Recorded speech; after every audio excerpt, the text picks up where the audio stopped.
Assalamualaikum warahmatullahi wabarakatuh. Baik lagi di channel Akbar CK. Rieke Diah Pitaloka alias Si Oneng kembali menjadi bulan-bulanan netizen terkait pajak 12%. Tak hanya netizen, ya, Hasan Nasbi pun merespon pernyataan Si Oneng ini, Rieke Diah Pitaloka ini, ya. Sampai Hasan Nasbi bilang harusnya beliau ini ngaca dan tidak menebar ketakutan kepada masyarakat terkait pajak 12% ini. Seperti apa video selengkapnya? Mari kita simak dan kita reaction videonya berikut ini, guys. PPN naik 1% berarti setara dengan kenaikan harga yang harus dibayar 9%. Berat nggak sih? Ya berat lah. Jadi gimana? Tolak atau terima? Ya tolak lah. Teruntuk Oneng Si Oon Neng Oon. Neng Oon, tolong jangan membuat satu narasi yang menyesatkan pemikiran rakyat. Kita rakyat di bawah sebenarnya oke-oke saja kalau pajak harus naik. Tapi tolong, yang pertama, jangan dikorupsi. Dan pajak itu diperuntukkan untuk kepentingan negara dan diperuntukkan untuk kepentingan rakyat. Yang kedua, Anda di DPR yang makan gaji dari uang pajak, tolong bekerja dengan baik. Jangan hanya nyinyir, membuat satu kebijakan udah berak, nanti teriak-teriak. Tuh, dengerin ya dari netizen nih, untuk para DPR yang makan uang pajak rakyat, yang digaji oleh uang pajak rakyat, kerja yang benar. Ya, nyinyir aja. Udah kentut terus teriak-teriak, bilang nggak mau, bukan saya yang kentut, padahal gerombolan lu yang kentut. Terus teriak bau. Perampasan aset disahkan 12%. Kalau aku pribadi jujur setuju banget. Dan para politisi yang lagi gaduh nggak setuju itu, menurutku cuma pura-pura ya. Loh kok bisa? Karena sebagian besar rakyat Indonesia itu nggak pernah bayar pajak yang paling utama, yaitu pajak penghasilan. Hal ini karena sebagian besar rakyat kita penghasilannya masih di bawah batas penghasilan tidak kena pajak. Yang punya usaha pun kebanyakan juga nggak bayar pajak penghasilan, karena 99% usaha di Indonesia itu skalanya masih mikro. Tapi sebagai orang yang udah kenyang bayar pajak penghasilan di atas 40% di Jerman dan di atas 30% di Amerika, aku tahu persis kalau tanpa pemasukan yang memadai dari pajak, maka negara nggak akan bisa membangun dan mensejahterakan rakyatnya. Dan semua politisi pun benernya tahu persis soal ini ya. Termasuk juga para politisi PDIP yang ketika mereka dulu masih berkuasa, memotori pembuatan undang-undang yang mengatur soal kenaikan PPN ini, yang sekarang mau nggak mau harus dijalankan oleh pemerintahan Pak Prabowo. Mau dijalankan oleh pemerintahan Pak Prabowo, ya. Dengerin. PDIP. Yang bikin aku hilang respect ketika mereka dan mantan capresnya sekarang justru membuat kegaduhan soal ini ya. Pilpres dan pilkada udah selesai pak, rakyat udah capek ribut terus, dan sekarang udah waktunya kerja dul. Dan siapapun presidennya, menurutku pasti bakal tetap menaikkan PPN, karena Pak Tom Lembong yang ibaratnya udah paling oposisi pun di hadapan publik Amerika pun beliau bilang gini, we have a much bigger problem in Indonesia, which is that our tax collection to GDP ratio is astonishingly low. Thailand even manages like 14%, like Philippines manages like 17%. You know, many European countries collect 35% of GDP, and we only collect like 9%, right? So that doesn't exactly give us enough funding to help the poor, to address inequality. That's something we're going to have to fix before we can do more on poverty alleviation and addressing inequality. Undang-undang ini tidak ujuk-ujuk. Berlakunya PPN dari 11 menjadi 12.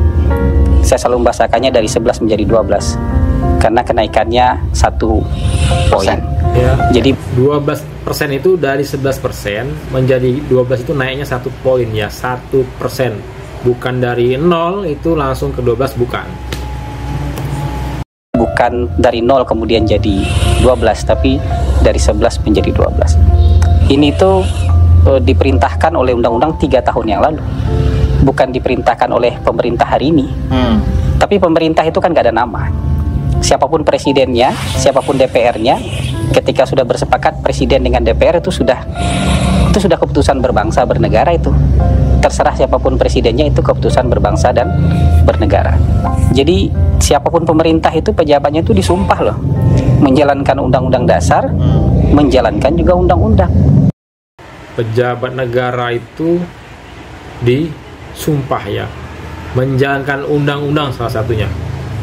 wajar dijalankan oleh Pak Prabowo. Pak Prabowo hanya menjalankan undang-undang yang sudah disahkan. Seperti yang dibilang tadi sama Bu Hasan Nasbi ya, sejak 3 tahun yang lalu sudah disahkan undang-undang PPN 12% ini. Dengan segala peraturannya. Jadi undang-undang yang diamanahkan 3 tahun yang lalu itu bunyinya di sana begitu.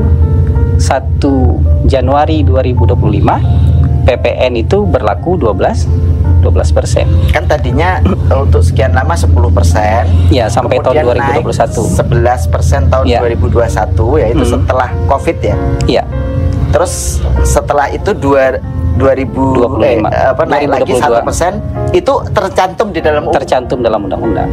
Jadi kalau misalnya orang banyak sekarang tuh fear mongering, menebar ketakutan, menebar kesalahpahaman, kemudian bilang akan begini, akan begitu, seolah-olah ada malapetaka besar, seolah-olah ini adalah sebuah tindakan semena-mena terhadap rakyat. Mungkin mari kita berkaca ke 2 tahun yang lalu. Mas Hal ingat nggak kapan PPN naik dari 10 jadi 11%? Nah itu nggak berasa terlalu nggak? ingat. Iya, nggak nyadar. Maksudnya, Saya takutnya saya doang yang nggak ingat gitu. Tapi Mas Hal juga confirm nggak ingat? nggak ingat, saya nggak ingat. Gimana perasaannya? Nggak. Apa yang dirasakan Bahkan waktu itu? seingatku, saya kan cukup aktif di medsos ya, di X ya. Waktu itu nggak tahu masih Twitter atau sudah X. Itu nggak ada keramaian seperti sekarang. Ya. Dari 10% menjadi 11.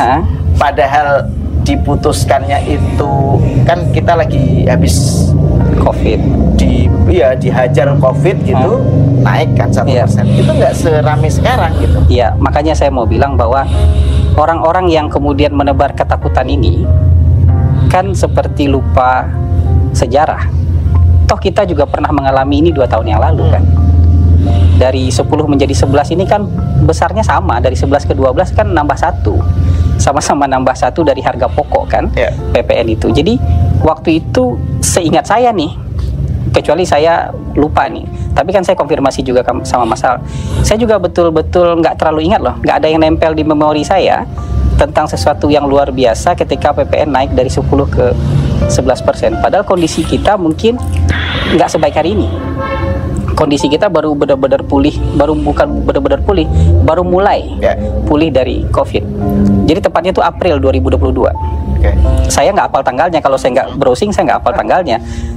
Mas Al juga tadi nggak ingat kan? Nggak ingat ya. Jadi kalau disuruh bercerita apa yang kita rasakan pada saat itu, sebagian besar orang juga sebenarnya nggak bisa bercerita banyak gitu, karena waktu itu lewat begitu aja, smooth begitu aja. Dan hari ini memang kita melihat kehebohan ini, penolakan ini lebih kepada ketakutan-ketakutan dan kesalahpahaman yang disebarkan begitu banyak di media sosial soal kenaikan. Padahal kita sudah pernah naik dari 10 ke 11, sekarang naik dari 11 ke 12. Kira-kira sama-sama 1 poin. Di PPN naik 1% berarti setara dengan kenaikan harga yang anak banteng ya, amnesia. Anak banteng amnesia tuh. Seluruh kader-kader banteng amnesia ya, mereka lupa bahwasanya kenaikan PPN, pajak PPN pertanggal 1 Januari 2025 itu atas persetujuan dari mereka. Ya, sekarang anak kader-kader banteng menolak masalah kenaikan PPN, padahal mereka sendiri ikut serta di dalamnya, menyetujui kenaikan PPN di tanggal 1 Januari 2025. Dan Ketua DPR RI yang mengetuk palu untuk pengesahan PPN, kenaikan PPN, itu adalah dari kader banteng dan anak emak banteng. Sekarang mereka lupa ya, amnesia semuanya. Semua kader-kader banteng menolak masalah kenaikan PPN, padahal mereka sendiri yang menyetujuinya. Sekarang semua kader banteng amnesia, seolah-olah mereka tidak ikut andil dengan kenaikan pajak PPN. Terutama yang satu ini, Kohar, padahal dia sendiri menyetujui. Dari 9 fraksi partai di DPR ya, cuma 1 yang menolak, yaitu PKS. Semuanya menyetujui, termasuklah banteng nomor 1. Jadi nggak usah sok amnesia kalian. Ya seolah-olah kenaikan PPN itu ya bukan persetujuan dari DPR. Oke pemirsa, cukup sekian konten kita kali ini. Silakan ketik komentar kalian di kolom komentar terkait video ini. Saya Iris, assalamualaikum warahmatullahi wabarakatuh. Salam sehat selalu. Bye.